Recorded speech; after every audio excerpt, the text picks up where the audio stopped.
Hello everyone, and welcome to my Soap Twist 24 channel. I hope everyone is having a wonderful day. Before we begin, please hit the subscribe button and give this video a thumbs up.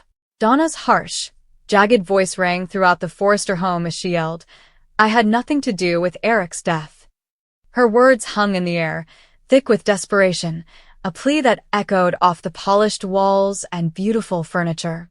The room, which was often bustling with the sounds of family reunions, was suddenly a suffocating vacuum of grief and distress.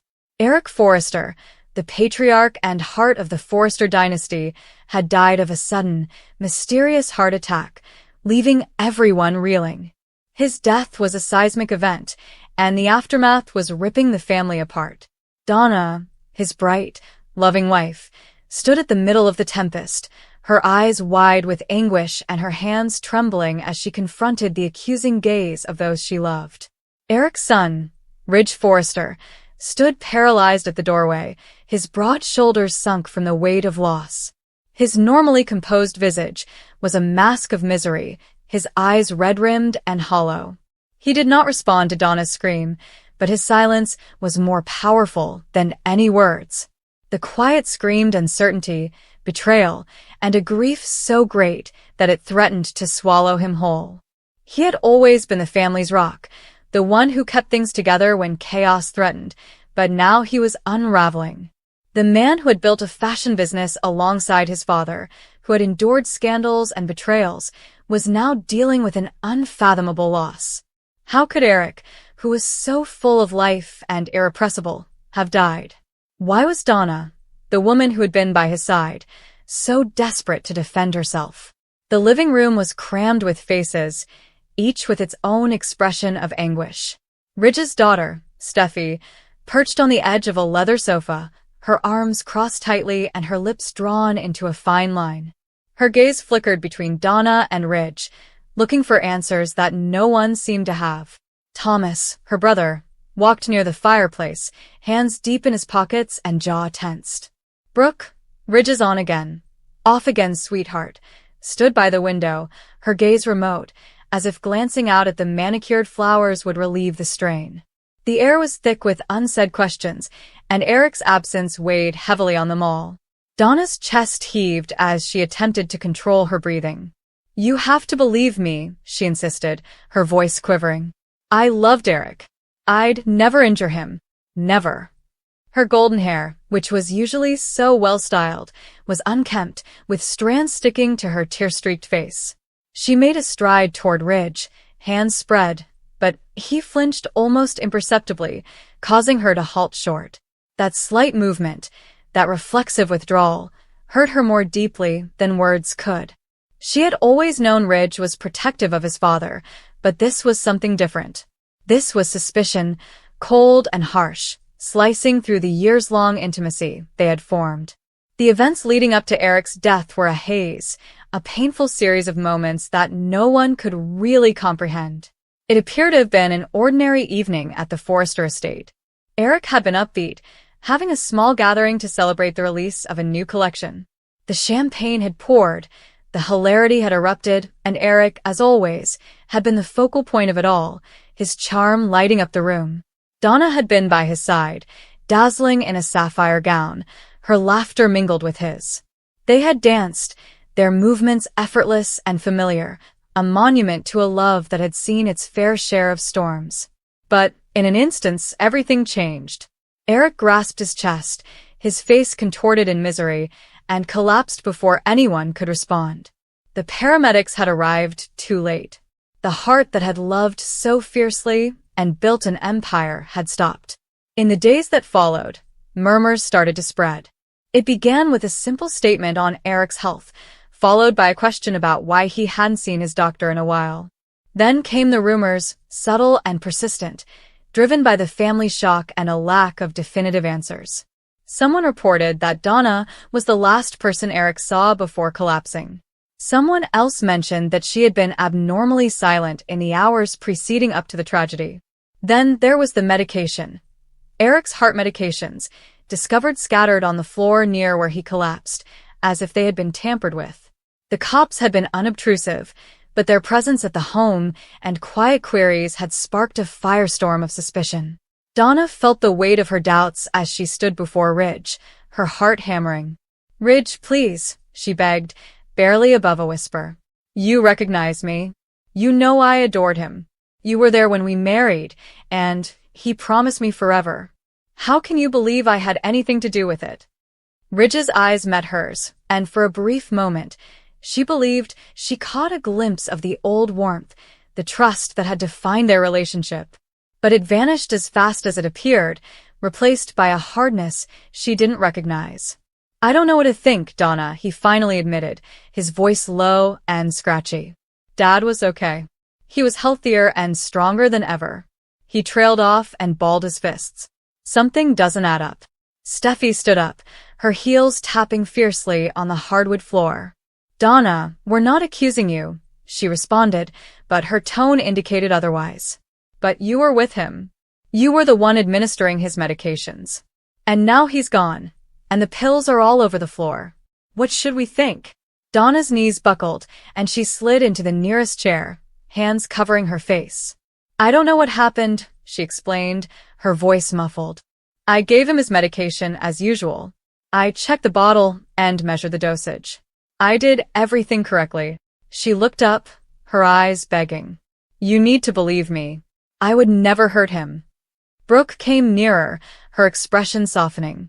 "Donna, we're all hurting," she remarked softly. "Nobody wants to believe you did anything wrong. But we need answers. The cops are investigating and will determine what happened. All we want is the truth." The phrase lingered in the air, harsh and elusive. Donna wanted the truth as well, but it felt like she was pursuing a shadow. She repeated that night in her head, looking for a clue, a mistake, or anything that could explain why Eric had vanished.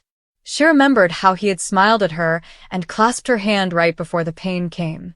She remembered the turmoil that ensued, the shouts and frantic demands for assistance. She remembered the bottle of medicine slipping from her grasp as she attempted to assist him, the small capsules scattered across the floor. Did she make a mistake? Did she miss something? The doubt gnawed at her, a constant anguish that kept her up at night. Thomas stopped pacing and turned to face her. "Donna, if you're telling the truth, then help us figure this out," he continued, his voice softer than Steffi's but no less eager. "What happened that night? Did Dad say or do anything unusual?" Donna shook her head, her thoughts whirling. "He was happy," she remarked. "He was discussing the future, the new collection, and us. He was Eric. He was himself." Her voice faltered, and she clasped a hand to her mouth, attempting to contain the sob that threatened to escape. Ridge studied her with an unreadable face. He wanted to believe her, and he did. Donna had been nice to his father, restoring joy in his life after so many years of sadness. But the uncertainties persisted, fueled by the murmurs and unsolved questions. He remembered his father's laughter, his power, and how he had always appeared unstoppable. And now he was gone, leaving Ridge to grasp at bits of a reality that no longer made sense. The police probe just added to the family's worry. The coroner's report showed Eric's death was caused by a severe heart attack, but there were anomalies, traces of a drug in his system that did not correspond to his prescription medication. It wasn't enough to prove foul play just yet, but it kept the concerns alive. The police had interrogated everyone in the family, and their inquiries were polite but pointed. They inquired about Eric's relationships, business dealings, and health. They asked about Donna, her role in his life, and the medications. With each query, suspicion rose, casting a black shadow over the mansion. Days came into weeks, and the anguish faded to a dull pain, but the tension persisted.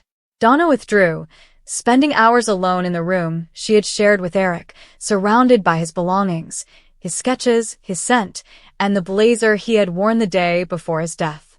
She felt his absence like a real wound, a pain that spread through her chest. She missed his voice, his touch, and how he made her feel secure. And she despised the fact that she was compelled to justify herself, to prove her love for him to a family that was supposed to be her own. Ridge, meantime, was obsessed by his own conflict. He poured himself into work, hiding his anguish in designs and meetings, but it was only a brief relief. At night, alone in his office, he stared at a framed portrait of himself and Eric from a fashion show years ago. They were both smiling, their arms wrapped around each other, and the future stretched out before them like a runway. Ridge's future had vanished, leaving him with just questions. He didn't want to believe Donna was capable of endangering his father, but the evidence, or lack thereof, was eating away at him. He sought answers not only for himself, but also for Steffi, Thomas, and the legacy Eric left behind. Ridge discovered Donna in Eric's study one evening as the sun began to set below the horizon, bathing the mansion in a golden glow. She sat at his desk with a sketchbook open in front of her, tracing the lines of one of his designs. She hadn't heard Ridge approach, so when he spoke, she startled, her eyes wide with surprise. "Donna," he replied, his voice quieter than it had been in weeks. "We need to talk." She nodded and closed the sketchbook reverently, making Ridge's chest clench. "I know," she replied. "I've been waiting for you to say that." They sat across from one another, the desk between them a reminder of the guy who was no longer present. For a long time, neither spoke, their silence broken only by the distant hum of the city outside. Ridge finally leaned forward, hands clenched tightly. "I don't want to believe you had anything to do with this," he told me. "But I can't just ignore what's in front of me. The medications, the time, the way it all happened, it doesn't make sense." Donna's eyes welled up with tears, but she kept looking. "Ridge, I vow to you that I loved Eric with everything I had. I'd have offered my life for him. I'm not sure what happened with the medications. I've gone over it 1,000 times and still can't figure it out. But I did not do anything to harm him. You have to believe that." Ridge looked into her eyes, searching for the truth. He saw grief, love, and despair. And for the first time in weeks, he had a moment of doubt, not about Donna, but about the suspicions that had devoured him. What if she's telling the truth? What if the solutions were somewhere they hadn't searched yet? "I want to believe you," he admitted finally. "But we need to find out what actually happened. For Dad." Donna nodded and wiped her eyes. "I'll do whatever it takes," she replied. "I want the truth just as much as you do." In the weeks that followed, the family began to collaborate, piecing together the events of that evening. They hired a private investigator, went through Eric's medical records, and interviewed everyone who had attended the party. Slowly, a picture emerged, not of betrayal, but of a terrible accident. Donna did not poison the drug. It was contaminated by a manufacturing fault at the pharmacy. It was a minor error, an oversight, yet it cost Eric his life. When the truth was revealed, there was obvious relief, but it was bittersweet. Donna's name was cleared of suspicion, but Eric's death remained a gaping wound. The family gathered once more in the mansion, this time to mourn together and heal. Ridge stood by Donna, his hand on her shoulder, offering a silent apology for his worries. She leaned toward him, thankful for the gesture, but her heart remained heavy with loss. Ridge felt at ease for the first time since his father's death as they stood together, gazing out at the city Eric had adored. The truth had set them free, but it also reminded them of their losses. Eric's legacy would endure, in the designs he had produced, the family he had established, and the love he had shared.